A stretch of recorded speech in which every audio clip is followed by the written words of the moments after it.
आज हम हिंदी साहित्य पर बात करेंगे। हिंदी और साहित्य दो शब्द हैं, एक है हिंदी, दूसरा है साहित्य। हिंदी हिंदी क्या है? एक भाषा है। और साहित्य साहित्य यानी लिटरेचर, साहित्य जिसमें सहित का भाव हो, ऐसी रचना जिसमें सहित का भाव हो साहित्य कहलाता है। तो हम बात करेंगे कि हिंदी साहित्य की शुरुआत यानी किस प्रकार से ये दो शब्द क्या है, कैसे इनका जुड़ाव है, इन पर बात करते हैं। हिंदी साहित्य इतिहास क्या होते हैं, हिंदी साहित्य इतिहास और साहित्य आलोचना में अंतर क्या है, इस प्रकार के हिंदी की उत्पत्ति किस प्रकार से हुई है और साहित्य शब्द कैसे बना है, इन बेसिक बातों पर आज हम बात करते हैं। तो हिंदी, सबसे पहले हम बात करते हैं हिंदी शब्द पर। अगर हम व्यापक अर्थ में बात करते हैं, भाषा की दृष्टि से व्यापक अर्थ यानी विस्तृत अर्थ में जब हम बात करते हैं, तो जो हिंदी है वो क्या है, कौन सी भाषा का नाम है? हिंदी वो भाषा है जो अनेक बोलियों का एक समूह है, अनेक बोलियों का एक समूह बनकर हिंदी बनी। अब अनेक बोलियों में कौन कौन सी बोलियां आएगी, कौन से क्षेत्रों की बोलियां आएगी, उस पर बात करें तो पूरा का पूरा जो आर्यावर्त, भारत देश आर्यावर्त कहलाता है, उसका जो मध्य देश यानी हिंदी जो बोली जाती है वो लगभग मध्य भारत में बोली जाती है। तो मध्य देश अर्थात क्या हुआ कि वर्तमान हिंदी में अगर हम देखें तो कौन कौन से आएंगे, जैसे संयुक्त प्रांत पहले कहते थे तो वो था उत्तर प्रदेश अब हम कहते हैं। अब के हिसाब से बात करें तो उत्तर प्रदेश, मध्य प्रदेश, राजस्थान, दिल्ली और इसके साथ बिहार, पूर्वी पंजाब, पूरा का पूरा पंजाब नहीं, पूर्वी पंजाब, ये जो क्षेत्र है ये मिला करके और इसमें जो बोलियां बोली जाती है वो मिलकर क्या बन जाता है? हिंदी बन जाता है। व्यापक अर्थ में, किसके अर्थ में हम बात कर रहे हैं? व्यापक अर्थ में। व्यापक अर्थ में जो बनता है हिंदी का अर्थ, उस पर हम कुछ लिखकर इसकी परिभाषा लिखते हैं, कैसे बनेगी एक बार वापस बात कर लेते हैं कि व्यापक अर्थ में हिंदी जो है वो क्या है? उस भाषा का नाम है जो संपूर्ण आर्यावर्त में, संपूर्ण जो आर्यावर्त है उसके मध्य देश में, मध्य भारत का पूरा हिस्सा जो है, उसके किनारों को छोड़ दें, ऊपर कश्मीर वगैरह को छोड़ देते हैं, नीचे आते हैं तो मध्य देश जो है, उस मध्य देश की जो आमजन की भाषा है वो हिंदी है।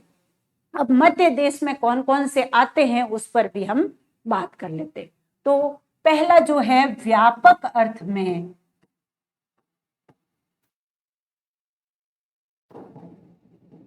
हिंदी उस भाषा का नाम है, भाषा का नाम है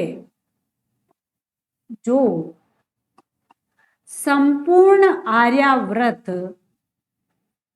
आर्यावर्त का अर्थ क्या है? आर्य देशों का, आर्य जाति द्वारा, जाति जहां रहती थी या आर्य जाति के समूह का देश, आर्यावर्त के मध्य, संपूर्ण आर्यावर्त के मध्य देश में अब कौन कौन से आते हैं जो मिलकर मध्य देश कहलाते हैं, तो उस पर अगर हम बात करें तो सबसे पहले आता है, पहले उसको संयुक्त प्रांत कहते थे, आजकल उत्तर प्रदेश के साथ उत्तराखंड भी आ जाएगा, बिहार आ रहा है तो झारखंड भी आ जाएगा। ये सब उत्तर प्रदेश, मध्य प्रदेश, उत्तर प्रदेश, मध्य प्रदेश, इनसे अलग होने वाले राज्य भी साथ आएंगे। उत्तर प्रदेश, मध्य प्रदेश, बिहार, तीन ये और तीन इनसे अलग होने वाले, उत्तर प्रदेश, मध्य प्रदेश, बिहार, राजस्थान, दिल्ली, पंजाब, पूर्वी पंजाब, इन सबको मिला करके बनता है क्या? मध्य देश। क्या बनता है? मध्य देश, तो जो संपूर्ण आर्यावर्त के मध्य देश में बोली जाती है या मध्य देश की जनता की भाषा है, मध्य देश की जनता की भाषा है। व्यापक अर्थ में हिंदी क्या है? मध्य देश की भाषा, मध्य भारत की भाषा। और मध्य भारत कौन सा है, इस पर हमने बात कर ली। कौन कौन से प्रांत है जो मध्य भारत में आएंगे, उस पर हमने बात की। व्यापक अर्थ में यानी विस्तृत अर्थ में ये हमने बात की है। और ये जो जनता है मध्य भारत की, उसकी मातृभाषा भी हिंदी ही मानी जाती है। मध्य भारत की जनता की मातृभाषा भी हिंदी ही मानी जाती है। अब हम ये जो व्यापक अर्थ में हमने हिंदी के अर्थ की बात की, अब हम 3 अर्थ है अलग अलग हिंदी के, उन 3 अर्थों पर हिंदी जो शब्द है उसके 3 अर्थ किस प्रकार से लिए जाते हैं, उस पर कई बार सवाल बन जाता है, तो वहां पर हम बात करते हैं। तो हिंदी शब्द 3 अर्थों में, 3 अलग अलग अर्थों में हिंदी शब्द का प्रयोग होता है। 3 अलग अलग अर्थों में हिंदी शब्द का प्रयोग होता है। जो पहला अर्थ है वो है विस्तृत अर्थ। पहला अर्थ क्या है? प्रथम अर्थ की बात करें तो प्रथम अर्थ होगा विस्तृत, या जिसे हम कहते हैं व्यापक। विस्तृत अर्थ में हिंदी क्या है? 17 बोलियों का, जो हम बात करते हैं, भाषा विज्ञान पढ़ते हैं तब 17 बोलियों का समूह, 17 बोलियां जो 5 उपभाषा के वर्ग से निकली हुई 17 बोलियां हैं, उनके समूह को व्यापक अर्थ में हम क्या कहते हैं? हिंदी कहते हैं। तो हिंदी प्रदेश में बोली जाने वाली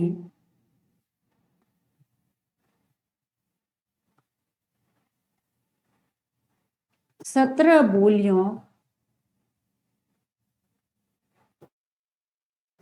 बोलियों, कुछ लोग 18 मानते हैं, जैसे निमाड़ी वगैरह को जोड़ लेते हैं, भोलानाथ तिवारी जी, हरदेव बारी जी 19 मान लेते हैं। इस प्रकार से मुख्य रूप से जो है वो 17 बोलियों का, हिंदी प्रदेश में बोली जाने वाली 17 बोलियों के समूह के अर्थ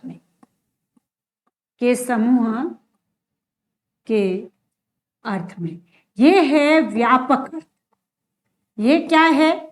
व्यापक अर्थ में बात हुई। ये है प्रथम अर्थ जिसे हम कहें, या व्यापक अर्थ जिसे कहें।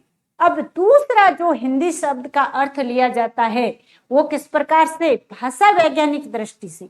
भाषा वैज्ञानिक दृष्टि से ग्रियर्सन वगैरह कहते हैं कि भाषा वैज्ञानिक दृष्टि से अगर हम देखें तो हिंदी में केवल 2 उपभाषाओं की बोलियां ही आएगी। वे 2 उपभाषाएं कौन सी है? पश्चिमी हिंदी और पूर्वी हिंदी।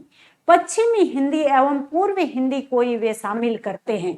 भाषा वैज्ञानिक क्या कहते हैं कि भाषा वैज्ञानिक दृष्टि से हिंदी में 2 उपभाषा वर्ग, पूर्वी हिंदी और पश्चिमी हिंदी ही शामिल होंगे। तो कुल मिलाकर 5 तो है पश्चिमी हिंदी में और 3 है पूर्वी हिंदी में। कुल मिलाकर बोलियां कितनी हो जाएगी? 8 हो जाएगी। और यहां से कई बार सवाल अपने आ जाता है। तो द्वितीय जो अर्थ है,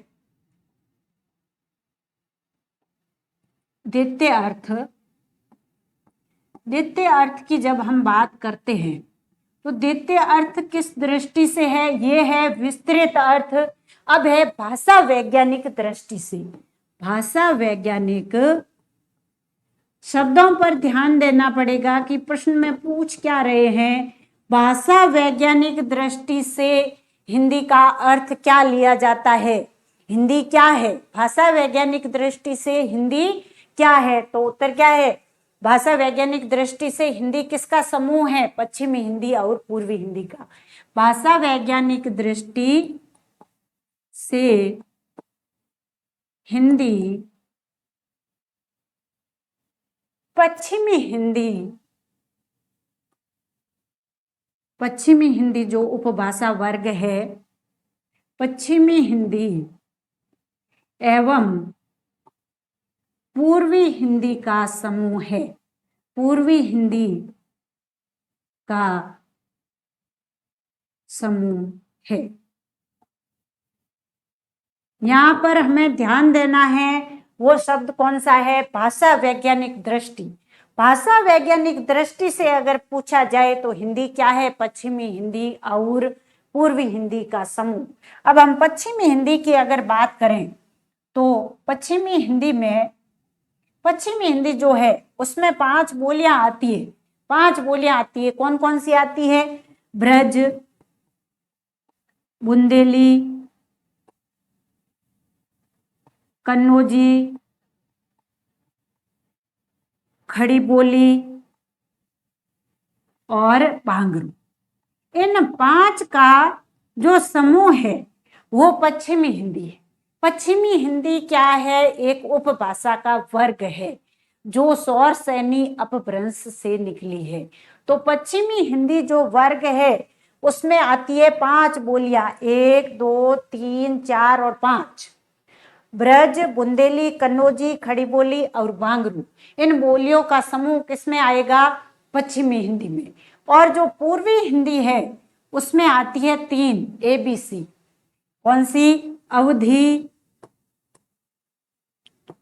बघेली और तीसरी है छत्तीसगढ़ी। छत्तीसगढ़ी। अब ये इन तीनों का समूह जो है उसे हम क्या कहते हैं, पूर्वी हिंदी।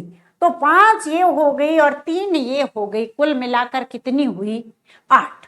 तो यहाँ पर हम ये कह सकते हैं दूसरे शब्दों में कि भाषा वैज्ञानिक दृष्टि से हिंदी 8 बोलियों का समूह है और उपभाषाओं का समूह बात करें तो पूर्वी हिंदी और पश्चिमी हिंदी का समूह बनेगा। दूसरे शब्दों में हम अगर कहें तो भाषा वैज्ञानिक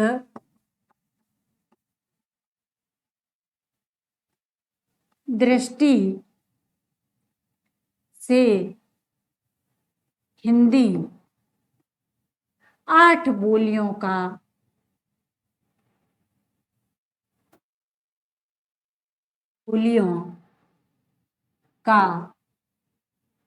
समूह है।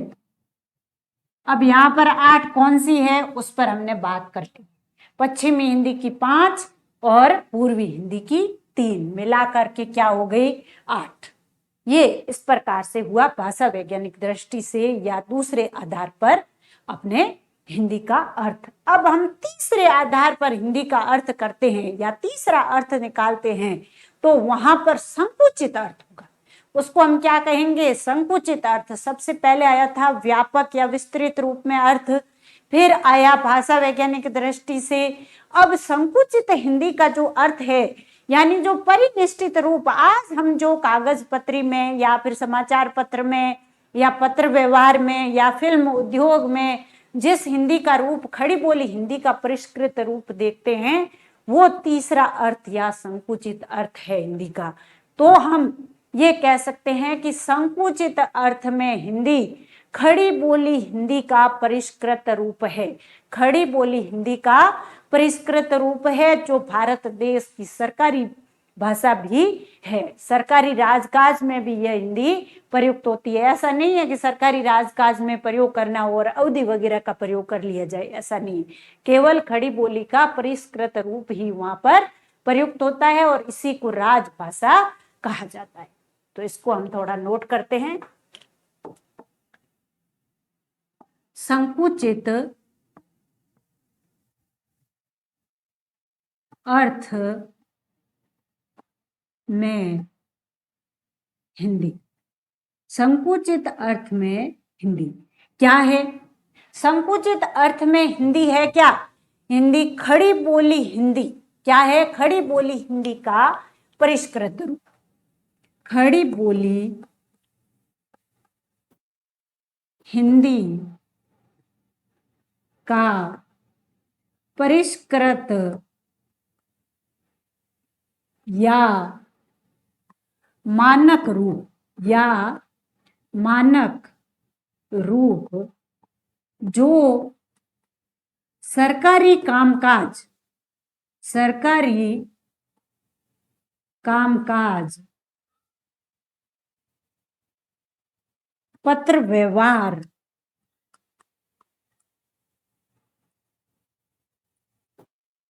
फिल्म उद्योग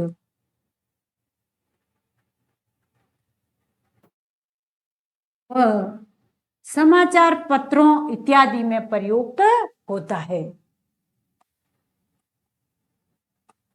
समाचार पत्रों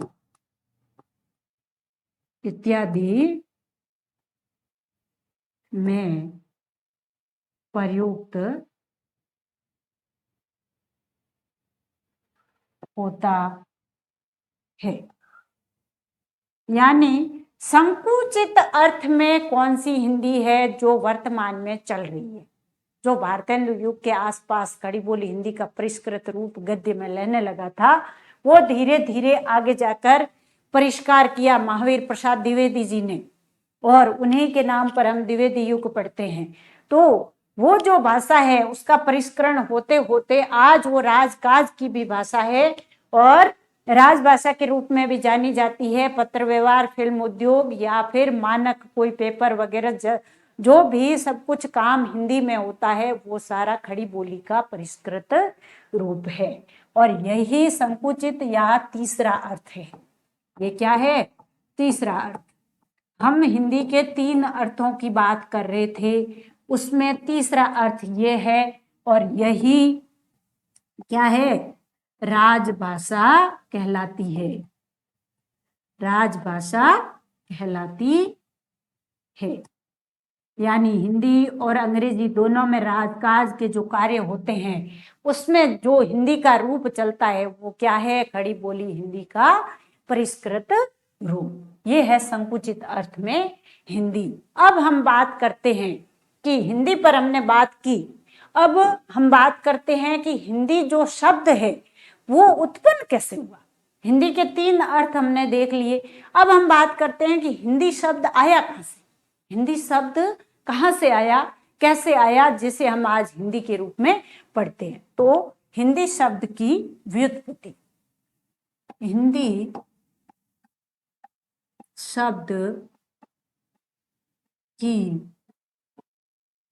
व्युत्पत्ति यानी इसकी उत्पत्ति कहां से हुई, कैसे हुई, क्या ये पहले था, किस रूप में था और कैसे, किसके प्रभाव से ये हिंदी शब्द बना, उसकी हम बात करते हैं।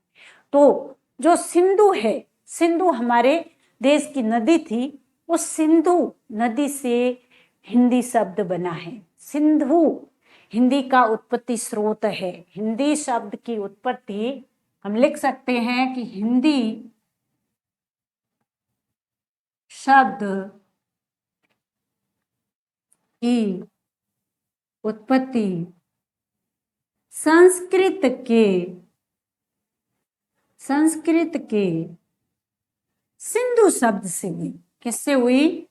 सिंधु शब्द से हुई। संस्कृत के सिंधु शब्द से हुई। अगर कोई पूछे कि हिंदी शब्द की उत्पत्ति किस शब्द से हुई, कौन सी भाषा का है, वो सिंधु शब्द से हुई है। और सिंधु शब्द किस भाषा का है? संस्कृत का। लेकिन इसका मतलब ये नहीं कि हिंदी भी संस्कृत का है। हिंदी तो फारसी प्रभाव से धीरे धीरे बना है। तो यहाँ पर हम पहले ये नोट कर लेते हैं कि हिंदी फारसी भाषा का शब्द है। उत्पत्ति संस्कृत के सिंधु शब्द से हुई है, लेकिन हिंदी क्या है? हिंदी फारसी भाषा का शब्द है। फारसी भाषा का शब्द है। किसी प्रकार का कोई कंफ्यूजन नहीं रखना है कि उत्पत्ति संस्कृत के सिंधु शब्द से होती है, लेकिन हिंदी जो खुद शब्द है वो किस भाषा का है? फारसी भाषा का। फारसी भाषा का होने का कारण क्या है? कारण यूं है कि हुआ क्या कि पश्चिम से आक्रमण होते हैं, यूनान से आक्रमण होते हैं, जो आक्रमण किए गए फारस प्रदेश जो था वहां से आक्रमण हुए, तो फारसी जो लोग थे वे स को क्या कहते थे, ह कहते थे, स को ह कहते थे। और सिंधु शब्द क्या था, सिंधु के आसपास से उन्होंने प्रवेश किया था पहली बार, तो सिंधु जो शब्द है उसे उन्होंने कहा हिंदू। और सिंधु के आसपास के क्षेत्र को जिसे सिंध कहा जाता है, क्या कहा जाता है, सिंध, उसे फारसी लोगों ने कहा हिंद। हिंद से बना नहीं, सिंध से बना सिंधु, सिंधु से बना सिंध, हिंदू, हिंदू से हिंद। इस प्रकार से धीरे धीरे हिंदी का हिंदी, इस प्रकार से हिंदी की उत्पत्ति होती है। तो ये क्या प्रक्रिया है उसको हम इसका कारण पहले लिखते हैं कि फारस या फारसी में स को ह कहा जाता है। क्या कहा जाता है, ह कहा जाता है। अब स को ह कहने के कारण ये सारी प्रक्रिया होती है। क्या होता है, सबसे पहले सिंधु नदी थी, क्या नदी, कौन सी नदी थी, सिंधु, जो भारत में थी अपने। और क्या होता है, विदेशी होते हैं, आक्रमण, आक्रमण होते हैं, तो जो फारसी भाषा थी उस फारसी में स को कहते थे ह। तो इस वजह से यह प्रक्रिया होती है। सिंधु को कहा उन्होंने क्या,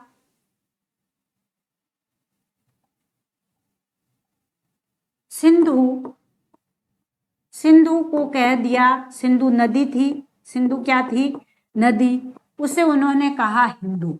क्या कहा, हिंदू। ये भी नदी का ही नाम था। कहा, किसके अनुसार, फारसी भाषा के अनुसार, हिंदू। अब हिंदू से बना क्या, हिंद, हिंद, हिंद किसको कहा, हिंद कहा सिंध प्रदेश को, हिंद किसको कहा, सिंध प्रदेश को।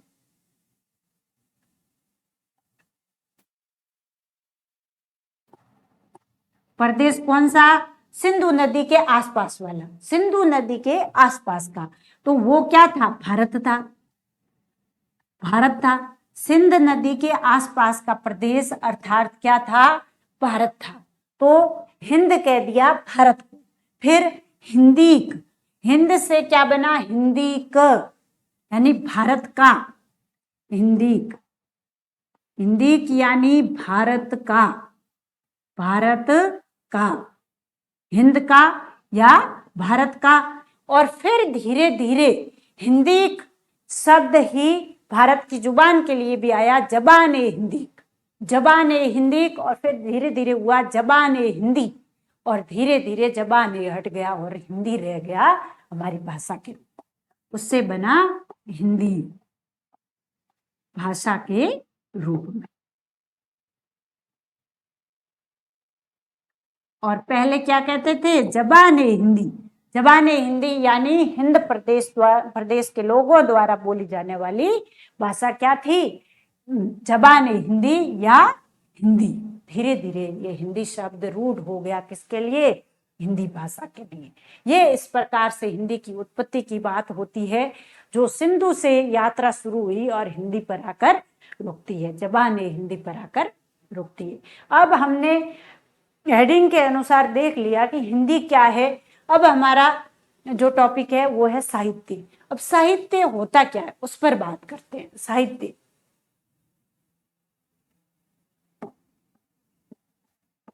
साहित्य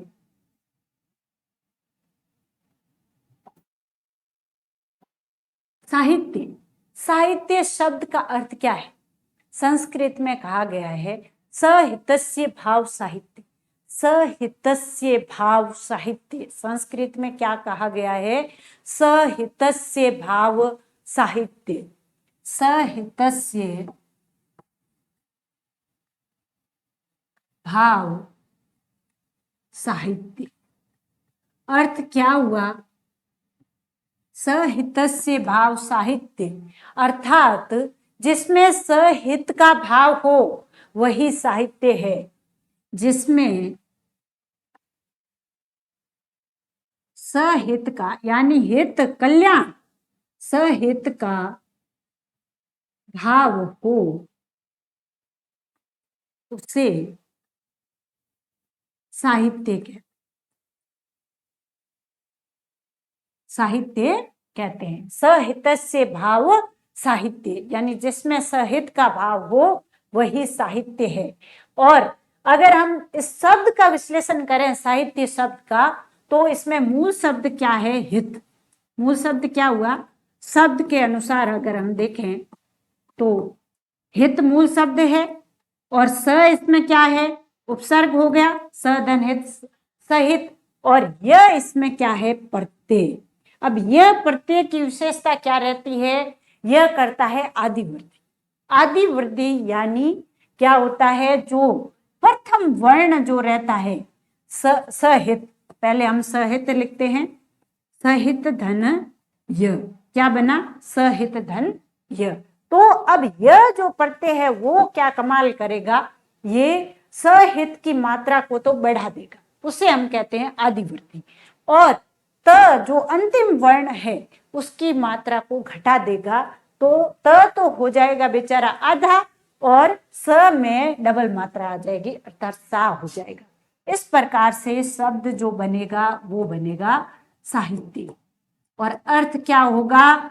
जिसमें सहित का भाव हो, अर्थात जिसमें कल्याण छुपा हुआ हो, ऐसी रचना क्या है? साहित्य है। यह है साहित्य शब्द का अर्थ। अब अगर हम परिभाषाओं की दृष्टि से बात करें तो संस्कृत के विद्वान विश्वनाथ क्या कहते हैं? वाक्यम रसात्मकम काव्यम। वाक्यम रसात्मकम काव्यम, यानी रस युक्त वाक्य ही काव्य है। रस युक्त वाक्य ही काव्य है। किसने कहा? विश्वनाथ। क्या कहते हैं विश्वनाथ? वाक्यम रसात्मकम काव्यम, यानी रस युक्त वाक्य ही काव्य है। रस युक्त वाक्य ही काव्य है। ये कुछ परिभाषाएं हैं। अब यहाँ पर जो काव्य शब्द है उसमें उस समय साहित्य वगैरह सब, मतलब नाटक और सबको उसमें शामिल किया जाता था। नाटक भी उसमें साथ में आते थे। उस समय काव्य शब्द ज्यादा विस्तृत था, अब तो केवल कविता के लिए काव्य आता है। तो रस युक्त वाक्य ही काव्य है, ये परिभाषा कौन देते हैं? विश्वनाथ देते हैं। और आधुनिक काल की अगर हम बात करें तो प्रेमचंद जी क्या कहते हैं? साहित्य जीवन की आलोचना है। महावीर प्रसाद द्विवेदी क्या कहते हैं? ज्ञान राशि के संचित कोष को हम क्या कहते हैं? साहित्य कहते हैं। तो महावीर प्रसाद द्विवेदी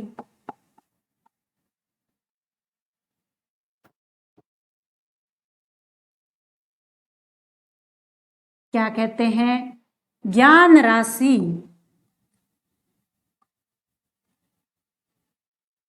के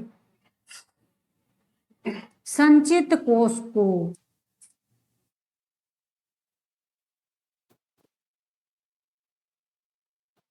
साहित्य कहते हैं। साहित्य कहते हैं। ये किसने कहा? महावीर प्रसाद द्विवेदी ने। ज्ञान राशि के संचित कोष को क्या कहते हैं? साहित्य कहते हैं। कई परीक्षाओं में आ चुका है कि ज्ञान राशि के संचित कोष को साहित्य कहते हैं। ये परिभाषा किसकी है? महावीर प्रसाद द्विवेदी की।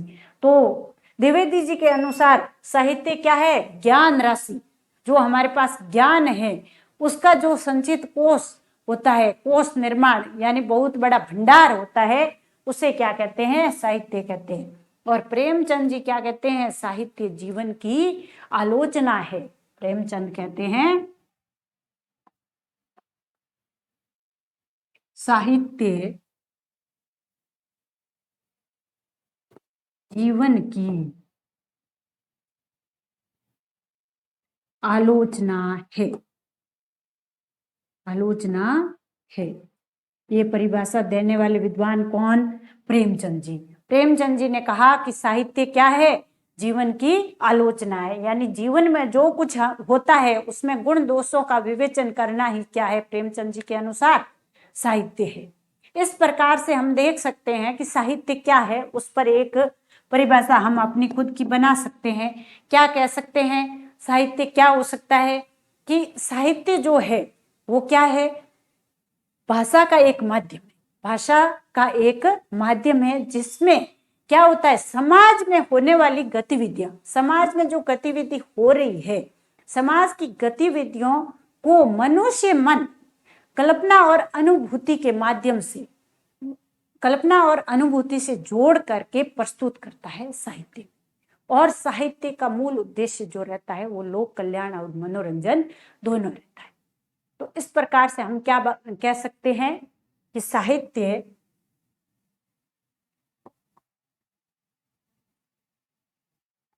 इस प्रकार सार रूप में कह सकते हैं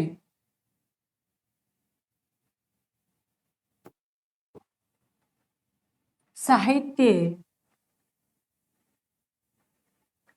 भाषा का ऐसा माध्यम है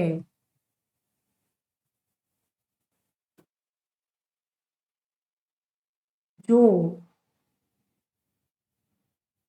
समाज में होने वाली गतिविधियों, समाज भी है, समाज और मनुष्य मतलब व्यक्तिगत दोनों जोड़ करके, दोनों भावनाएं जुड़ेगी तभी जाकर साहित्य बनेगा।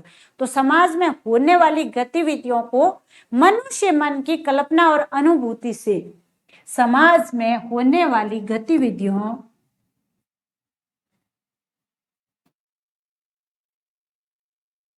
को मनुष्य की कल्पनाओं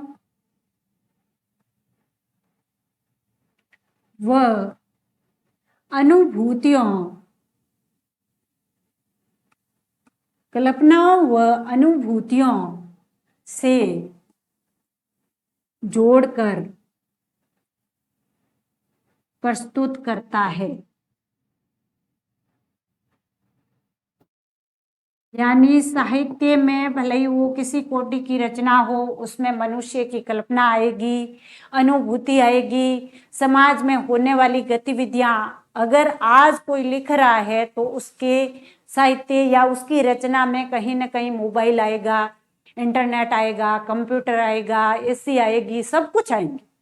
क्यों आएंगे? क्योंकि वो इनमें जी रहा है, वर्तमान परिवेश आएगा, सब कुछ आएगा। क्यों? क्योंकि हम समाज से प्रभावित होते हैं, और समाज बनता भी किससे? मनुष्यों को मिलाकर समाज बनता है। तो समाज में जो गतिविधि हो रही है उसमें वो क्या है और क्या होना चाहिए, क्या अभी चल रहा है, क्या होना चाहिए पर भी साहित्य बात कर सकता है, अति यथार्थ तक भी जा सकता है और आदर्श तक भी जा सकता है। साहित्य किसी भी रूप में बात को प्रस्तुत कर सकता है, लेकिन साहित्य का मुख्य उद्देश्य क्या होना चाहिए? लोक कल्याण और मनोरंजन। तो यहाँ पर हम साहित्य का मुख्य उद्देश्य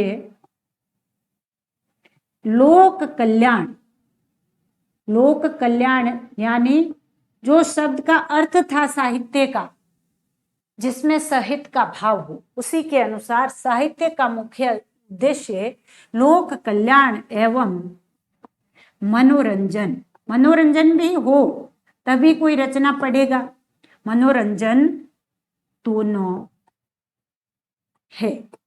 यानी मनोरंजन भी होगा साहित्य में और लोक कल्याण की भावना भी होगी। ये है साहित्य के बारे में। अब हिंदी का जो साहित्य है वो कितने रूपों में मिलता है, हिंदी साहित्य के कितने रूप उपलब्ध होते हैं? तो हिंदी साहित्य के जो रूप है वो कितने हैं? 3। हिंदी साहित्य के रूप कितने रूप है? 3। पहले क्या चलती थी ज्यादा? कविताएं, तो काव्य, दूसरा काव्य या जिसे हम कहते हैं पद्य रूप के रूप में लिखें तो पद्य। दूसरा हो गया गद्य और तीसरा होगा चंपू। चंपू जिसमें गद्य और पद्य का मिश्रण, गद्य और पद्य दोनों का मिश्रण होता है। तो पद्य यानी काव्य, काव्य होगा तो उसमें क्या होगी, लय ताल युक्त रचना, लय ताल युक्त रचना जिसको पढ़ने या सुनने में आनंद आए वो क्या होती है, कविता होती है। और गद्य कैसा होता है, वर्णन प्रधान, वर्णन व विचार प्रधान रचना, यानी वर्णन रहेगा ही रहेगा। गद्य की कोई भी विधा हो उसमें वर्णन तो होगा ही होगा। और चंपू क्या होता है, गद्य व पद्य दोनों का मिश्रण, दोनों का मिश्रण है वो क्या कहलाता है, चंपू कहलाता है। तो हिंदी का साहित्य कितने रूपों में मिलता है, 3 रूपों में, और 3 रूप है इस प्रकार से। अब हम बात करते हैं साहित्य इतिहास। आगे हम साहित्य इतिहासों के बारे में पढ़ेंगे। तो साहित्य इतिहास क्या है, साहित्य इतिहास शब्द क्या है, साहित्य इतिहास, साहित्य इतिहास, साहित्य इतिहास यानी ऐसी कोई रचना जिसमें जो प्राचीन समय में साहित्य लिखा गया है उसके बारे में क्रमबद्ध या फिर विवरण ऐसा प्रस्तुत करे जिसमें काल क्रम का भी ध्यान रखा गया। तो ऐसी रचना को क्या कहते हैं, साहित्य इतिहास कहते हैं। साहित्य इतिहास की आवश्यकता क्यों है, क्योंकि साहित्य इतिहास अगर नहीं होगा तो हम पुराने साहित्य को पढ़ेंगे कैसे, नियमबद्ध रूप से क्रमबद्ध रूप से पढ़ेंगे कैसे, उसको पढ़ नहीं सकते। तो साहित्य इतिहास की आवश्यकता इस वजह से रहती है। और साहित्य इतिहास होता क्या है उस पर अगर हम बात करें तो साहित्य इतिहास क्या है, किसी युग विशेष की परिस्थितियों में, कोई युग विशेष जैसे आदिकाल, युग विशेष की परिस्थितियों के संदर्भ में जब परंपराओं एवं धारणाओं को, परंपराओं और धारणाओं का अतीत के परिप्रेक्ष्य में, यानी आज अगर साहित्य इतिहास लिखना है तो इससे पहले का ही लिखा जाएगा, आगे का तो कैसे लिखेंगे। अतीत के परिप्रेक्ष्य में जिस ग्रंथ में अध्ययन किया जाता है उसे क्या कहते हैं, साहित्य इतिहास कहते हैं। तो क्या है साहित्य इतिहास, जब किसी रचना में किसी युग विशेष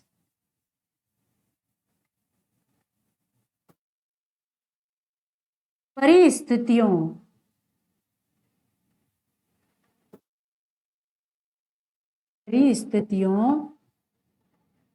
के संदर्भ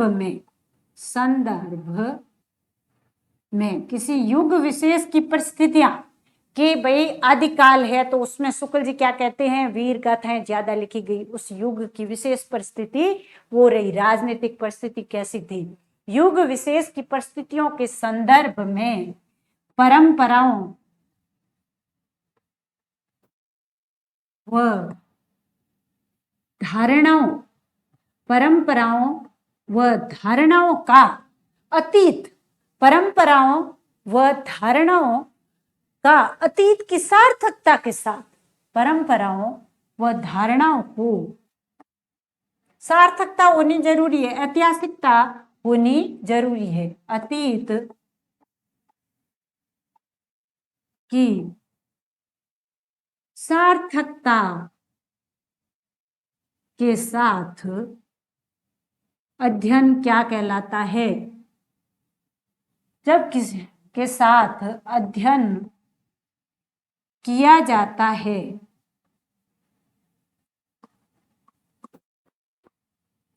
उसे क्या कहते हैं, साहित्य इतिहास कहते हैं, उसे साहित्य इतिहास कहते हैं।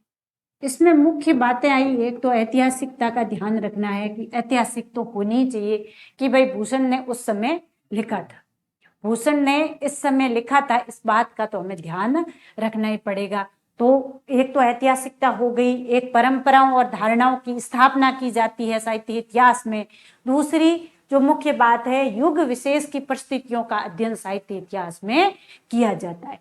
ये तो होता है साहित्य इतिहास में। और एक होती है साहित्य आलोचना। साहित्य आलोचना और साहित्य इतिहास में अंतर क्या है?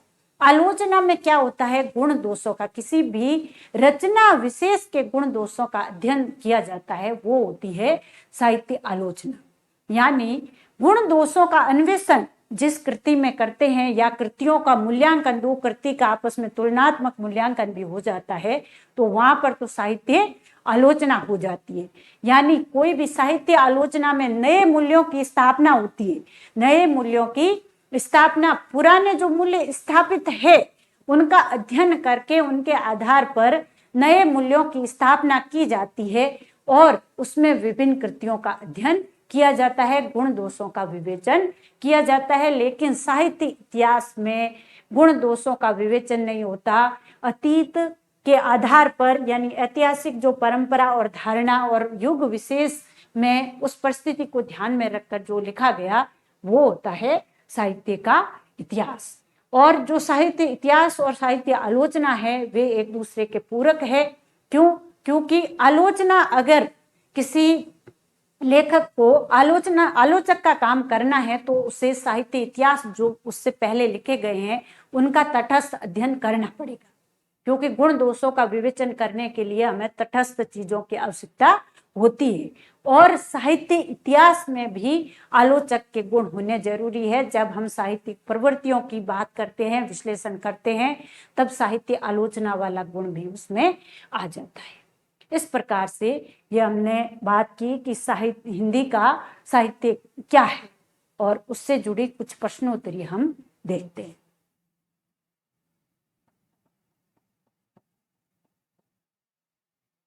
भाषा वैज्ञानिक दृष्टि से हिंदी की कितनी बोलियां हैं, हमने बात की थी